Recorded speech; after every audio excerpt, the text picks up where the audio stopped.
Alright folks, so I got the oil changed. I did not do the brakes. It's Sunday and I don't feel like dealing with it, so I'm gonna wait. I got all the stuff though. I got a pump, cup, and the brake fluid. So I do let our lay a time. For right now, I am going to go down and wash this off at the car wash. Then I'm going to clean up my mess in the garage. I put most of the tools away, but I got a few things left. And then I am going to come home and do nothing for the rest of the day. It is presently 3:15. I just want to make sure that everything's running right. I probably ought to get fuel while I'm out too. So, let's talk about motorcycle accessories and other things you might buy for your bikes. Let's do that today. Wow, my mask is filthy.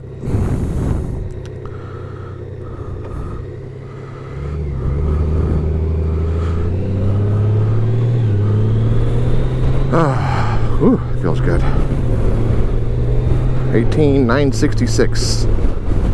It was 18,965 when I changed it, so probably gotta change the odometer. Let's do that real quick. 4,425.9 miles.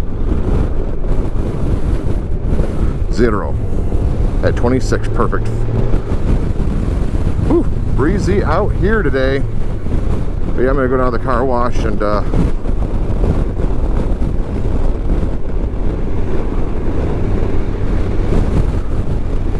a quick wash on this thing. That's better.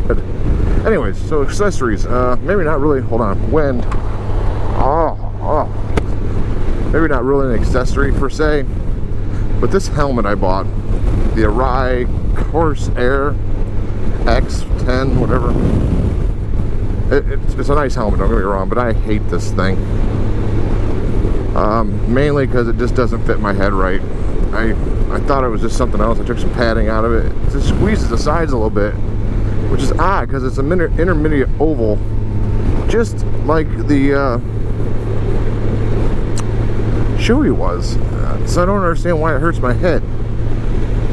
But I get headaches. I'm fine right now because a little bit of pressure because it's warm. I can feel it. Should have returned it when I had a chance. So I paid $900 for a helmet. I don't like it. I would love to replace it with a new Shoei Neotech 2. But they're out of stock because everything's out of stock right now because of the world we live in. And I don't know if it's out of stock because nobody's working there or if it's just out of stock because, you know, they're probably getting ready to replace the Neotech 3 because it's been, what, 4 or 5 years since the Neotech 2 came out. So, I mean, technically, it's probably about time for an upgrade. And then, of course, I gotta decide, do I really want to go with a modular helmet again? I don't mind the full face. I just don't like the way it fits in the top of my head. It's not horrible. I don't get terrible headaches like I did when I first got it. I took 2 pieces of padding out of it that were removable for that reason. That helped. But, you know, it'd still be nice to feel a little more comfortable. And I kind of missed the drop-down visor. I really don't like this outside visor thing. I think it's a dumb design. I understand they had to do it for snow rating, but honestly, I'm wearing regular jeans today. I'm not really awfully concerned about the snow rating anymore. I mean, I'm worried about safety, but really in the worst force part, whatever. I mean, I could get a new Shoei GT Air 2. Get me on the side of the road, dipshit. But I gotta decide, do I want a full face or a modular? If I want a modular, I'm gonna have to wait and just suffer through until the one comes available. I like the Shoeis, I've had them, so I know those are great helmets. I still got the one I had. I mean, I could always put it back together. It's a little past its by use date, but I don't know. Maybe they'll come out with the new one here soon. I don't know when the new helmets are released. And of course, oddly, you know, obviously, I mean, not oddly, obviously enough, you get a new helmet, I had to figure out how to mount the damn GoPro on it again. That's a pain in the butt, isn't it? sure many of you can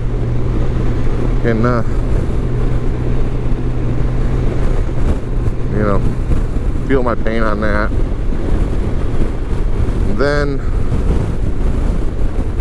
I don't know, I'll have to see. Maybe won't be available by spring or midsummer. I mean, I can get one. I hate to spend another $600, $700, $800 on a helmet. I do love the Shoeis. I like the way they fit. I'll never buy another Rye. They're great helmets. They're just not for me. They're not a great helmet for me. And then go from there. Other news, I've been looking at engine guards to the bottom of this Honda. I see that Wingstuff and Traxxion Dynamics both make one.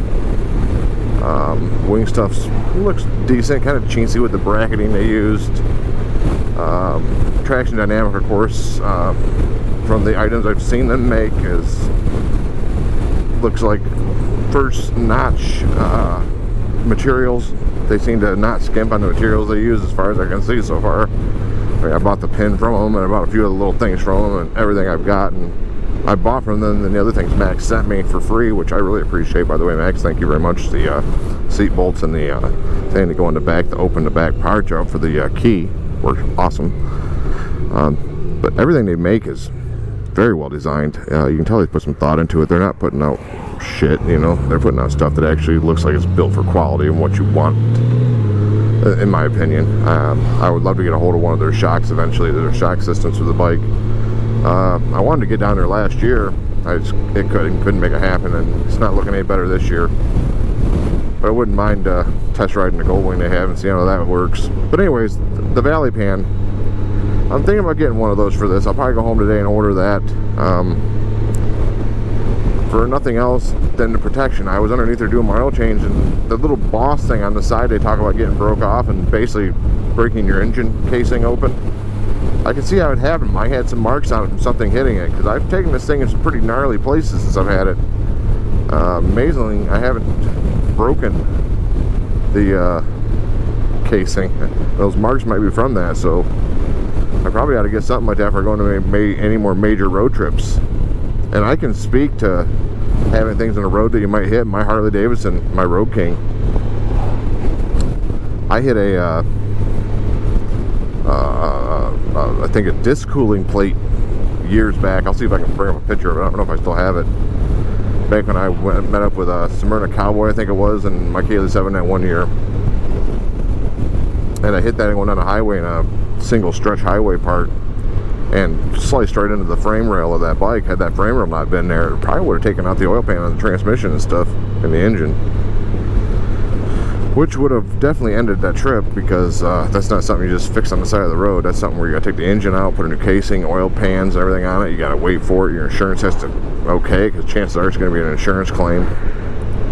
So I could definitely see how something like that could happen. So I'm definitely thinking, you know, $200 to $300, depending on whether you go with the Wingstuff or the Traxxion Dynamic one, would definitely be worth the money.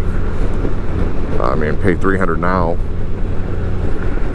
save yourself months of not having a bike and maybe a big bill or something else. I mean, if you hit it with your bike, you probably have a deductible. If you had to pay for it out of pocket, I guess they're talking like 12 to 14 grand, maybe more for that, depending if you can find a dealer to do it. It's not cheap. Not cheap at all. And then with the way things are anymore and how you can't find things, holy crap, man. You could be without a bike the whole year. We all see how hard it is to buy things now. You can't find anything in stock. But that's what I'm thinking of doing. You know, thinking about, you know, spending a little more money on the bike, put it on there, I can install it myself, and that'd be a extra piece of insurance on the bottom of the bike. And I must say, I like the way the Traxxion Dynamics look. You can just tell they put some good thought into it and some good R&D into it. It's well made, good pieces of aluminum and aircraft aluminum, no chintzy little brackets or anything on there, and they come with bolts and everything, so you can tell they put a little more time into it than Wingstuff did. Wingstuff made something a little chintzy brackets, it looks like, and I'm sure it works fine, don't get me wrong. I'm not trying to bad on Wingstuff, they got good stuff too, but Jesus Christ, somebody had a muddy vehicle. But for right now, I'm going to power wash off the bike enough to at least make it look somewhat presentable, and go back home and take the rest of the day off. That's what I'm going to do. Alrighty then. Stay tuned for washing video 102. Oh, I kicked my saddlebag again. That's how scratches happen. I'm so dangerous.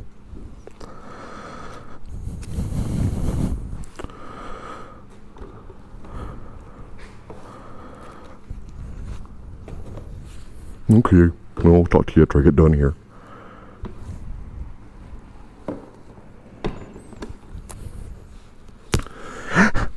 Yeah.